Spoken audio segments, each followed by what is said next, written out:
मानो रंग जनाज भागा यही दुल्हा के जन्मा से आई गई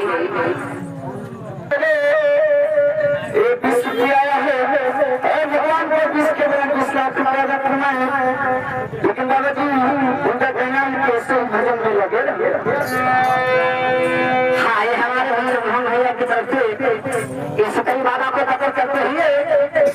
ये पिछले लगे हैं तो दवाली सुनाई वाली भैया 20 के बदन 20 लाख रुपया पूरा करे कि उनको मैं